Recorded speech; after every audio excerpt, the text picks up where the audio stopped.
So it's summer, and for me, summer has always meant camping. Growing up, my parents made sure I had plenty of opportunities each summer to be able to go on camping trips. Unfortunately, as I've gotten older, I've fallen out of that because frankly, I don't like the outdoors at all. I like being inside and watching Netflix and things like that, and I'd rather not be spending my time hiking up a mountain or something extravagant like that. Actually, the only times I've gone camping in recent years is while playing Call of Duty. It is unfortunate that I've kind of lost my love for camping as I've gotten older, but as a kid I absolutely loved camping. I mean, what kid doesn't? So, let's gather around the campfire, metaphorically, and let me tell you some stories from my childhood and camping. So one summer, when I was 6 years old, my family, which at the time only consisted of 4 people, that's really weird to think about, we went camping. This was a camping filled with some horseback riding and perhaps some lake/water activities, but most importantly, bike riding. Bringing your bike camping with you was absolutely essential. It was probably the most essential item that you bring with you on a camping trip. As a 6-year-old, I was still riding a bike with training wheels. I hadn't gotten up to the big kid bike yet. But my father told me before we left, son, on this camping trip, you are going to learn how to ride a big kid bike. It was time. I was scared, but I was ready. So it started with him taking off the training wheels. And we started slow because I was still very, very scared. Had my helmet on, I was all safe, my mom was watching from a distance, but I hop on the bike, okay? And so my dad, he grabs the front and then the back with the handle. So he's running next to me and really doing all the work. He'd let me know, he's like, all right, I'm gonna let go. And then I'd be like, no, don't. But then he would, and immediately begin to tip over. He'd quickly just grab on, pull me back up, and we'd keep going, because he is in control. But of course, from my mind as a 6-year-old, I'm picturing like, if I fall on this bike, I'm probably going to die. We keep going back and forth on the road where our pop-up trailer is, back and forth, learning and slowly getting better at riding a big kid bike. Finally, we get to the point where my dad and I were gonna start from one end and go all the way down without stopping. And I'm like, all right, Dad, as long as you're with me, let's do this. So I'm riding my bike, and he's running right along next to me, okay? And I'm actually like, I'm doing it. I'm wobbling a little bit, and if I did too much, he'd keep me up. But he's running along with me, and I'm going on my bike. I'm getting pretty fast, and I look to my left to see for my dad, and he's not there. So I crane my neck as much as I'm going to allow myself without like tipping the bike over, and I see my dad's down like 20 yards down. He's just letting me go. Dad! I was doing fine because I thought my dad was next to me, and when I realized I wasn't, I had a panic attack, and I freaked out. I thought, there's no way I'm gonna be able to land this bike, and not crash. Dad, you're doing great, son.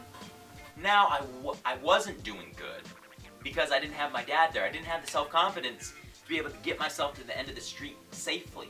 So what do? I look for the nearest patch of grass. Coming up on the right, you got gravel and you got cement and grass. I can make it to this grass. I just have to get closer to the edge and then just fall. And I'll fall into the grass and I'll be hurt a little bit, but I'm not gonna die, because that's better than not dying. So that's what I did. Oh. So I was probably crying because it was scary. I mean, it's like a 2.5 foot fall onto grass.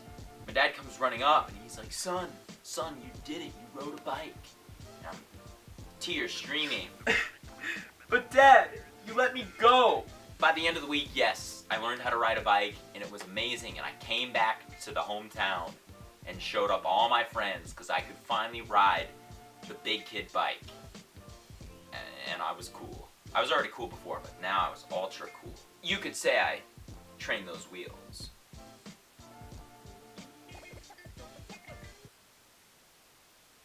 Next camping story. 8 years old at Round Lake in northern Idaho. There's usually a gang of boys with us in our group. camp together. We loved making forts. And one year, we made the most exquisite fort of all time. It was exquisite because it was huge and also no girls allowed. We decided that this fort was so amazing, it had to be passed on down through other fellow campers of the campsite. On the Sunday that we were going to be leaving, we found a kid from a couple sites down that had just come in with his family on that Sunday, and we showed him our special fort. He agreed that this fort was very special and it should live on, and we gave him the task of taking over the fort for us. It was his job to find someone else to take over the fort before he left. This was a very, very important job.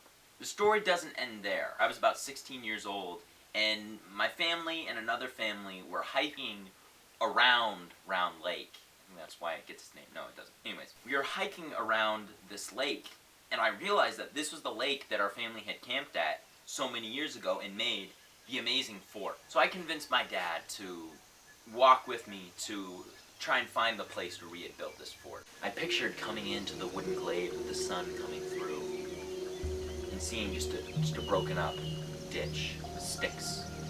And I leaned down onto the mossy foliage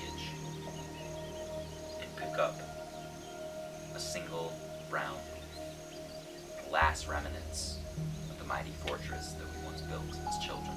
But that didn't really happen. We found what was probably the approximate area of where we built the fort, and it just looked like the rest of the forest. So that was disappointing. So there are many, many more stories of my childhood camping. Maybe I'll do a camping part 2 video if you liked this. Hit me up if you want to go camping. I probably won't go with you. Thanks for watching. Dad!